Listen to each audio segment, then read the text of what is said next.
آپ کو صرف بتانے کا مقصد یہ ہے کہ مہربانی کریں، اپنے جسم کو لیبارٹری نہ بنائیں کہ آج اپنے پہ یہ تجربہ کر لیا، آج یہ تجربہ کر لیا، آج یہ تجربہ کر لیا، آج یہ تجربہ کر لیا۔ آپ صلی اللہ علیہ وآلہ وسلم پہ لاکھوں کروڑوں درود و اسلام کے بعد السلام علیکم۔ پچھلے ایک ماہ میں میرے پاس کچھ کیس ایسے آئے جس میں اتنی بے احتیاطی کی گئی یا غیر ذمہ داری کا ثبوت دیا گیا کہ میں مجبور ہوا اس ویڈیو کو بنانے پہ۔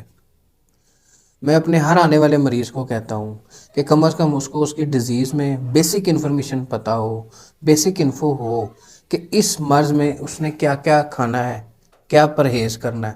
تیسری چیز آتی ہے دوائی۔ اگر آپ کو اپنے مرض میں یہی نہیں پتہ کہ آپ کا پرہیز کن چیزوں سے ہے، آپ کے لیے معاون کون سی چیزیں ہیں، تو آپ کیا علاج کروائیں گے؟ لیکن میری یہ بات بھی الحمدللہ میرے مریضوں نے غلط ثابت کر دی کہ جن کو بیسک انفارمیشن بھی تھی اور اس کے باوجود جانتے بوجھتے جو بے احتیاطیاں ہوئیں۔ میں ہارڈلی ان میں سے 2-3 آپ کے ساتھ ڈسکس کرنا چاہتا ہوں کہ جہاں جہاں میرا یہ پیغام پہنچے، خدا کے لیے یہ والی بے احتیاطی بہت سویر نتائج لے کر آئے گی۔ نمبر 1، میرے پاس پچھلے ایک مہینے میں 2-4 کیس آئے جوان بیٹیوں کے جن کو ہارمونز ایشو تھے، پیریڈز کا ایشو تھا، کسی کے 6 ماہ نہیں آ رہے، کسی کے 3 ماہ نہیں آ رہے، کسی کو اوور بلیڈنگ ہو رہی ہے۔ اس کے بیہائنڈ ریزن صرف ایک تھی، وہ یہ کہ جو پیریڈز کے اسپیسیفک ڈیز ہیں، 5 ڈیز، 4 ڈیز، 6 ڈیز، ہر ایک علیحدہ ہوتے ہیں، اس میں تو نہانا تو درکنار، پرانی عورتیں گائیڈ کرتی تھی بچیوں کو کہ آپ نے ان دنوں میں پانی کا کام اسپیسیفکلی کپڑے دھونے والا یا برتن دھونے والا بھی نہیں کرنا، وہ بھی ڈیوٹی کسی اور کی لگ جاتی تھی۔ لیکن آج کی پڑھی لکھی نسل والدین کی اب یہ بات نہیں مان رہی۔ ماں کہتی ہے جی میری بچی کیا نہیں مان رہی، وہ کہتی ہے جی ہم تو ایک دن بھی نہیں نکال سکتے، ہم یونیورسٹی جانے والے ہیں، ہم کالج جانے والے ہیں۔ ان دنوں میں نہانے سے اعصاب پہ اتنا برا اثر پڑتا ہے، آپ پیرالائز ہو سکتے ہیں، ساری زندگی کے لیے ہارمون ڈسٹرب ہو سکتے ہیں۔ اگر ماں آپ کو سمجھا رہی ہے کہ بیٹے اس میں 4-5 دنوں میں نہیں نہاتے، تو اس کا مقصد ہے نہیں نہاتے۔ میری تو وہ بات کہاں رہی کہ مطلب آپ کو بیسک انفو ہونی چاہیے۔ آپ تو جو بے احتیاطیاں مریض مختلف ڈیزیز میں کرتا ہے اس کو بیسک انفارمیشن ہی نہیں ہوتی، چلیں اس کو سمجھا دیا جاتا ہے اور آئندہ وہ احتیاط کرتا ہے۔ جس کو پتہ ہو اور وہ پھر بھی کرے کہ میں نے یہ نہیں کرنا، اور پھر وہ مریض ساری زندگی پھر ڈاکٹروں حکیموں کے چکر میں رہتے ہیں۔ ہمارا مقصد صرف دوائی دینا نہیں ہے، آپ کو سمجھانا بھی ہے۔ بڑے بڑے اچھے گھرانوں کے، پڑھے لکھے گھرانوں کے یہ کیس میرے سامنے آئے ہیں۔ دوسرا کیس، سٹمک السر، ایسیڈیٹی، گیسٹرک ایشوز۔ کس کو نہیں پتا کہ ان میں فاسٹ فوڈ، بوتلیں، اسپائسی چیزیں منع ہو جاتی ہیں؟ سب کو پتہ ہے۔ اور نوجوان نسل میپرازول، رائزک ادھر ادھر سب پہ لگی ہوئی ہے، کوئی پرہیز نہیں ہے۔ جس بیماری کو صرف آپ مونگی کی دال چھلکے والی اور کدو شریف، ان دونوں ڈشز کو اگر کالی مرچ کے اندر بنا لیں، الٹرنیٹ دونوں ڈشوں کو کر کے کھا لیں، ایک دن وہ ایک دن وہ ایک دن وہ، تو آپ مور دین 50% اس ڈیزیز کو کور کر سکتے ہیں۔ لیکن اتنے کیس اتنے آ رہے ہیں، پتہ نہیں کون کون سی دوائیاں کھا کر آ رہے ہیں، السر تو ادھر کا ادھر رہ رہا ہے اور باقی دوائیوں کے اثرات پھر مزید آ رہے ہیں۔ نہ ہمیں پتہ ہے ہم نے پرہیز کیا کرنا ہے، نہ ہمیں پتہ ہے کہ ہم نے اس مریض میں کھانا کیا ہے، بس ہمیں پتہ ہے ہم نے دوائی کھانی ہے۔ معالج کا کام صرف دوائی دینا تو نہیں ہے، یا کم از کم میرا تو نہیں ہے۔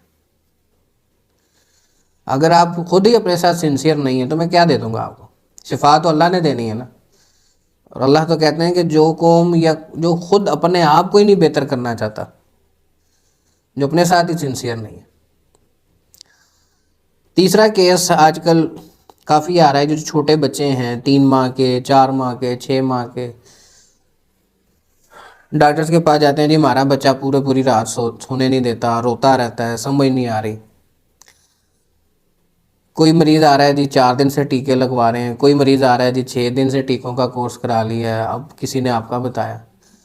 بھائی اتنی ننھی سی جان پہ ایسی کون سی بیماریاں آ گئی کہ وہ 10 دن ٹیکے لگوا رہا ہے. رو رہا ہے نا، رو رہا ہے، فائنڈنگ کریں وجہ کیا ہے.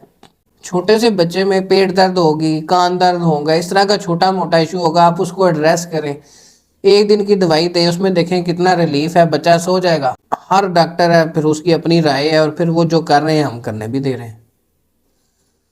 میرا تو معمول ہے 2 سال تک تو میں بچے کو کوئی دوائی نہیں دیتا. ماں کو دیتا ہوں جی دودھ پلانے سے آدھا گھنٹہ پہلے آپ کھا لینا، آپ کا بچہ ٹھیک ہو جائے گا. بچے میں تو صرف دودھ کے علاوہ خوراک ہی کوئی نہیں جا رہی. ماں کی بے احتیاطی ہے، ماں کی بد پرہیزی ہے. یہ تینوں چاروں کیس وہ ہیں جس میں بے ہنگم اور بے تحاشا دوائیاں کھا کے مریض آئے ہیں. آپ کو صرف بتانے کا مقصد یہ ہے کہ مہربانی کریں، اپنے جسم کو لیبارٹری نہ بنائیں کہ آج اپنے پہ یہ تجربہ کر لیا، آج یہ تجربہ کر لیا، آج یہ تجربہ کر لیا، آج یہ تجربہ کر لیا. میں تو اس کاوش میں لگا رہتا ہوں کہ میں مریضوں کو اپنی بیسک انفارمیشن دے سکوں کہ کس کس ڈیزیز میں کیا کون کون سی چیز بہتر ہے. لیکن میرا بڑا دل دکھا کہ جس میں مریض کو بھی سارا کچھ پتہ ہے، مریض کے اٹینڈنٹ کو بھی سارا کچھ پتہ ہے، اور اس کے باوجود مجبور ہیں والدین. آج کی آخری بات، آگے رمضان آ رہے ہیں. رمضان شریف میں 2-3 ٹپس ہیں آپ سے شیئر کرنا چاہتا ہوں. نمبر 1 کہ سحری میں دہی کا استعمال ضرور کریں. آپ جو بھی سحری کر رہے ہیں، کرنے کے بعد 1 پیالی دہی ضرور کھائیں. نمبر 1. نمبر 2، جب افطاری کا وقت ہو تو سب سے پہلے کچھ لوگ پانی بہت زیادہ پی لیتے ہیں، کچھ کر لیتے ہیں.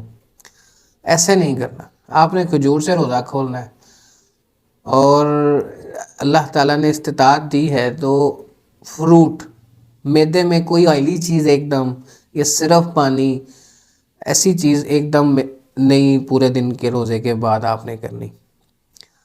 آپ نے فروٹ یا دہی بھلے یا جو اس وقت اس سے ریلیونٹ کوئی چیز ہوتی ہے، اس کے بعد آپ نے فرائی چیز کا استعمال کرنا ہے اگر ہے. نہیں تو سالن روٹی ہے، آپ وہ کھائیں. ایک دم پیاس کی شدت ہونے کے باوجود آپ نے 2 گلاس پانی خالی معدے میں نہیں پی لینے میرے بھائیوں، میری بہنوں، میری بیٹیوں. یہ بہت زبردست سویئر اسٹمک پین شروع کر سکتا ہے، یہ ڈائریا کر سکتا ہے، آپ کے باقی روزے افیکٹ ہو سکتے ہیں. بیسک انفارمیشن ضرور رکھیں، کس انوائرمنٹ میں، کس انوائرمنٹ میں، کس ڈیزیز میں، کس ایج میں کون سی چیز بہتر ہے اور کون سی نہیں. میں انشاءاللہ تعالیٰ اپنے آنے والی ویڈیوز میں ایک خاص سلسلہ اپنے ہومیوپیتھک ڈاکٹرز بھائیوں کے لیے شروع کرنے لگا ہوں، جس کے اندر میں میڈیسنز کی تھیم کے اوپر آپ سے بات کروں گا، جس میں ایک آپ کو میڈیسن ازبر ہوگی، اس کی تھیم کلیریفائی ہو جائے گی، اور پتہ لگ جائے گا کہ اگر جسم میں پانی کی کمی ہے، نمک کی زیادتی ہے، نیند کی کمی ہے، کیا کیا اس میں چیزیں سامنے آئیں گی، کون کون سے عوامل ہوں گے، اور کس مطلب میڈیسن ہی کیٹیگرائز ہو جائیں گی کہ اس ڈیزیز کی کیٹیگری میں ہے تو اس کیٹیگری کی میڈیسنز اس پہ اپلائی ہوں گی، اور اس کا رزلٹ پھر آپ کو دنوں میں ملے گا، ہفتوں مہینوں میں نہیں ملے گا. اپنا بہت خیال رکھیں، اپنی دعاؤں میں مجھے بھی یاد رکھیں. اللہ حافظ.